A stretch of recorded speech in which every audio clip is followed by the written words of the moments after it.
कुमुदाक्षस्य मार्गदर्शनम्। चन्दनपुरं प्रति कुमुदाक्षः नूतनतया आगतः। तस्य प्रतिवेशी प्रदीपः शान्तस्वभावः बुद्धिमान् च इति ख्यातः आसीत्। कुमुदाक्षः प्रदीपः च समानवयस्कौ आस्ताम्। आगमनस्य केषाञ्चित् दिनानाम् अनन्तरं कुमुदाक्षः प्रदीपेन मिलित्वा विनयेन उक्तवान्, भवतः विषयं ज्ञात्वा एव भवतः पार्श्वगृहम् आगतवान् अस्मि। एतस्मिन् ग्रामे वसतः मम भवतः मार्गदर्शनम् आवश्यकम् इति। तदा प्रदीपः हसित्वा उक्तवान्, अन्यथा मा चिन्तयतु। कस्यापि मार्गदर्शनं न करणीयमिति अहं सङ्कल्पं कृतवान् अस्मि। मार्गदर्शनादिसाहाय्यं विना अपि आवां मित्रे भवितुं शक्नुवः इति। कुमुदाक्षः उक्तवान्, मार्गदर्शनादिसाहाय्यं विना मैत्री न वर्धते। भवता मार्गदर्शनादिसाहाय्यं न क्रियते चेत् अहमेव भवतः मार्गदर्शनादिसाहाय्यं करोमि, भवतु खलु इति। मह्यं कस्यापि मार्गदर्शनं न रोचते। अन्येषां मार्गदर्शनं मह्यं न रोचते इति कारणेन एव मया अपि अन्येषां मार्गदर्शनं न करणीयम् इति प्रतिज्ञा कृता अस्ति। मम मार्गदर्शनं निष्प्रयोजकम् एव। बुद्धिमन्तः जनाः निष्प्रयोजकं कार्यं कदापि न आरभते एव इति उक्तवान् प्रदीपः। अहं भवतः मार्गदर्शनादिसाहाय्यं करोमि एव। मार्गदर्शनस्य अस्वीकरणं दोषाय इत्यपि ज्ञापयिष्यामि इति उक्तवान् कुमुदाक्षः। तदा प्रदीपः स्मितवदनः सन् मौनम् आश्रितवान्। पुनः यदा तौ मिलितवन्तौ तदा कुमुदाक्षः प्रदीपम् उद्दिश्य, भवतः समीपे 1,00,000 स्युः खलु? बुद्धिमत्तया वृद्धिव्यवहारं कृत्वा धनं वर्धयतु इति सूचनां दत्तवान्। ऋणं ये स्वीकुर्वन्ति तेषां बहूनि कष्टानि भवन्ति, अतः ते निश्चिते समये ऋणं न प्रत्यर्पयन्ति। तेषां विषये करुणां प्रदर्शयेम चेत् वयम् एव हानिं प्राप्नुयाम। अतः वृद्धिव्यवहारेण धनं सम्पादयितुं निष्ठुरतया व्यवहरणीयम्। अहं तथा व्यवहर्तुं न शक्नोमि इति वदन् प्रदीपः कुमुदाक्षस्य प्रस्तावं निराकृतवान्। केषाञ्चन दिनानाम् अनन्तरं कुमुदाक्षः प्रदीपं पुनः उक्तवान्, मित्र, भवतः पुत्रः विद्यवान् खलु? नगरे तेन उत्तमं कार्यं प्राप्तुं शक्यम्। अतः तं नगरं प्रेषयतु। पुत्र्याः निमित्तं तादृशं वरम् अन्विष्यतु, यश्च विवाहानन्तरं भवतः गृहे एव वसेत्। सः कृषिकार्यं करिष्यति। पुत्रः वृद्धौ पितरौ अपेक्षेत कदाचित्, किन्तु पुत्री तु तौ महता प्रेम्णा द्रक्ष्यति इति। एषा सूचना अपि प्रदीपाय न अरोचत। दम्पती यदि निर्मलमनसा परस्परावगतिपूर्वकं जीवनं कुरुतः तर्हि दाम्पत्यं सुखमयं भवति। मातापितृभ्यां सह पुत्र्यः यावत्पर्यन्तं भवन्ति तावत्पर्यन्तम् अपि पतिं परकीयम् इव पश्यन्ति, न तु आत्मीयतया। पतिगृहे पुत्र्याः वासः एव युक्तः इति उक्तवान् प्रदीपः। पुनः कानिचन दिनानि अतीतानि। तस्मिन् प्रदेशे सर्वत्र लुण्टाकेभ्यः भयम् उत्पन्नम्। लुण्टाकाः अकस्मात् आगत्य धनादिकं बलात् वशीकृत्य पलायन्ते स्म। आरक्षकाः तेषां ग्रहणे असमर्थाः आसन्। अतः प्रत्येकस्मिन् गृहे युवकाः सर्वे आयुधधारिणः सन्तः ग्रामस्य रक्षणम् आरब्धवन्तः। तथापि लुण्ठाकारां समूहः आक्रमणं करोति स्म एव।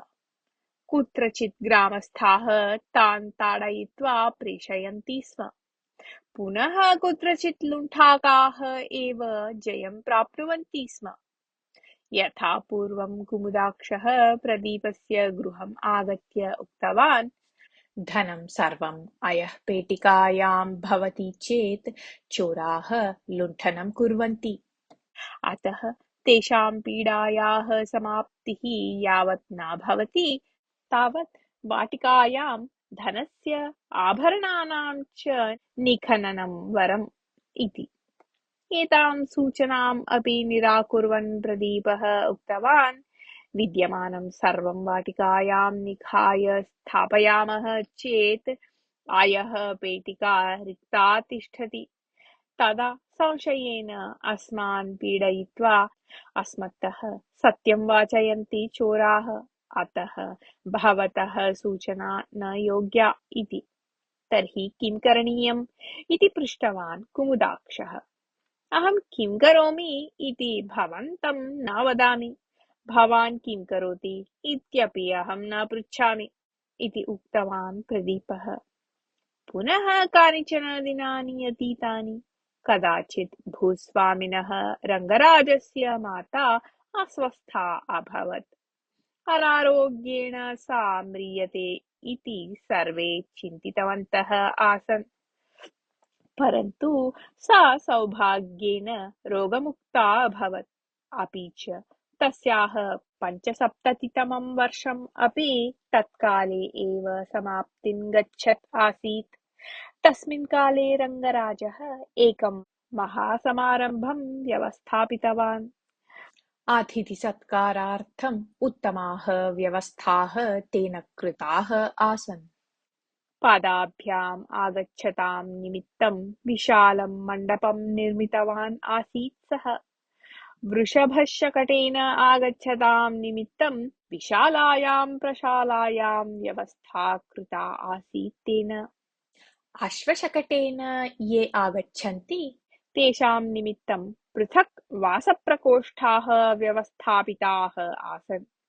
एतां वार्तां श्रुत्वा कुमुदाक्षः प्रदीपेन मिलित्वा, भवान् बहु बुद्धिमान् अस्ति। भूस्वामी एतं विषयं जानाति चेत् भवतः बुद्धिमत्तायाः प्रसिद्धिः इतोपि अधिकतया भविष्यति। अतः एकम् अश्वशकटं क्रीणातु, तेन कार्यक्रमं गच्छतु, विशिष्टम् आतिथ्यं प्राप्नोतु च इति उक्तवान्।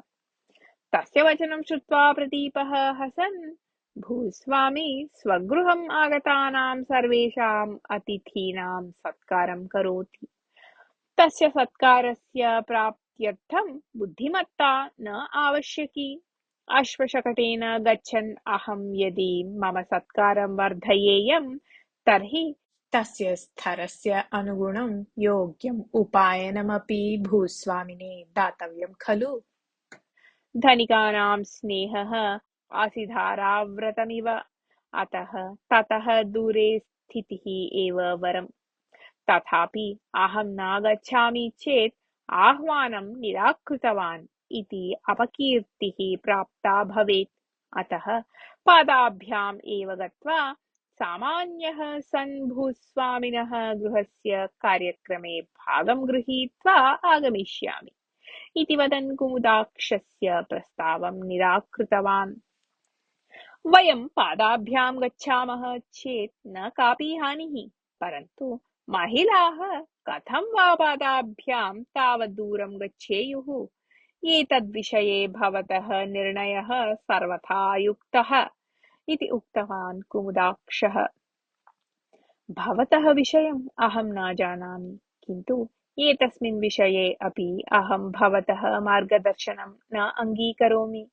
भूस्वामिनः गृहस्य समारम्भं प्रति अहम् एकः एव गमिष्यामि, मम पत्नीं न नेष्यामि इति उक्तवान् प्रदीपः। कुमुदाक्षः क्षणं यावत् तूष्णीं स्थित्वा, प्रतिवेशिनः स्मः वयं, केषुचित् विषयेषु वा अस्माकं सामरस्यं भवेत् खलु। पत्नी पुत्राः च कार्यक्रमार्थं नेतव्याः इति मम चिन्तनम्। भवतः कुटुम्बं न आगच्छति चेत् वयमपि न आगमिष्यामः इति वदति मम पत्नी। अतः अहं सपत्नीकः गन्तुं न शक्नोमि। भवता इव मया अपि एकाकिना एव गन्तव्यम् आपतितम् इति उक्त्वा ततः गतवान्। यथा निश्चयं कुमुदाक्षः प्रदीपः च भूस्वामिनः ग्रामं गत्वा कार्यक्रमे भागं गृहीतवन्तः। बहुजनाः आगतवन्तः इति कारणेन ग्रामे सर्वत्र महासम्मर्दः आसीत्। आगतानां महिलानां बहु क्लेशः सञ्जातः। केचन सम्मर्दे व्रणिताः अभवन्।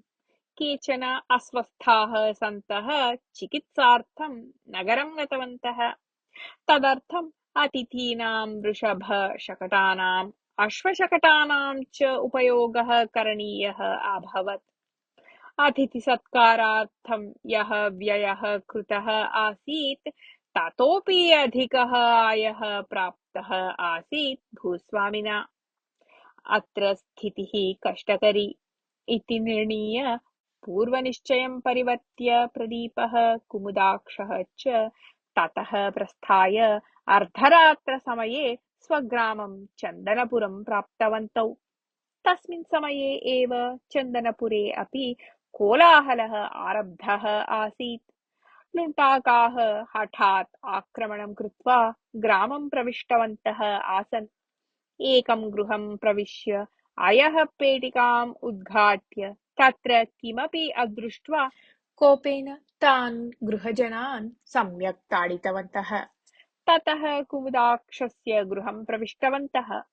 तत्र अयः पेटिकातः सुवर्णं 10,000 रूप्यकाणि च अपहृत्य बहिः यदा आगताः तदा युवसेनया ते दृष्टाः। ते युवकाः तान् लुण्टकान् बद्ध्वा कुमुदाक्षस्य वस्तूनि तस्य गृहं प्रति प्रापितवन्तः। लुण्टाकैः आदौ यत्र आक्रमणं कृतम् आसीत् तस्य गृहस्य जनानां स्थितिः तु बहु चिन्ताजनिका आसीत्। तेषां सर्वेषां चिकित्सां कुर्वन्तः आसन् युवकाः।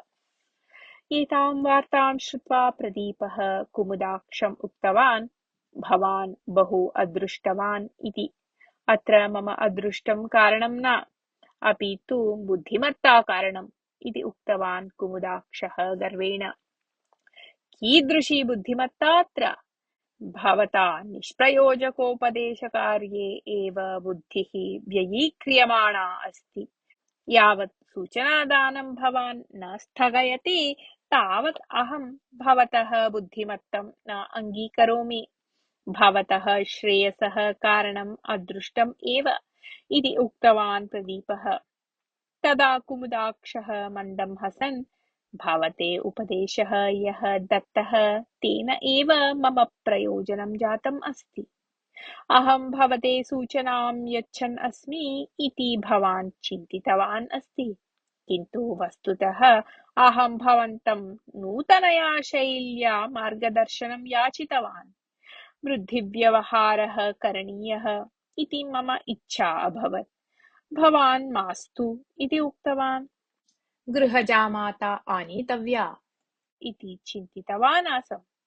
मास्तु इति उक्तवान् भवान्।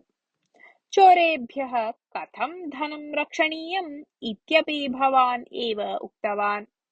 भूस्वामिनः गृहस्य कार्यक्रमस्य विषये अपि अहं भवतः सूचनाम् एव अनुसृतवान्। भवान् चिन्तितवान् यत् अहं भवतः मार्गदर्शनं कुर्वन् अस्मि इति। वस्तुतः तु भवतः मार्गदर्शनं प्राप्नुवन् आसम् अहम्।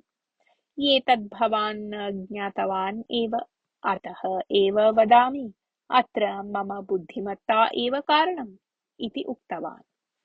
तत् श्रुत्वा प्रदीपः आश्चर्यचकितः सन् उक्तवान्, निश्चयेन भवान् बुद्धिमान् एव। अहं यथा न जानीयां तथा भवान् मत्तः मार्गदर्शनं प्राप्तवान्, तावदेव न। मया क्रियमाणं मार्गदर्शनं लाभकरं भविष्यति इत्यपि निरूपितवान् अस्ति।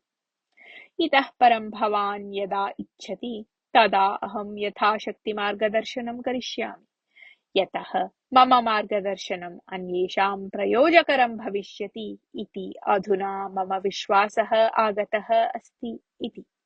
अनन्तरमपि कुमुदाक्षः प्रदीपः च उत्तमप्रतिवेशिनौ सन्तौ बहुकालपर्यन्तं सुखेन जीवितवन्तौ। कथा समाप्ता।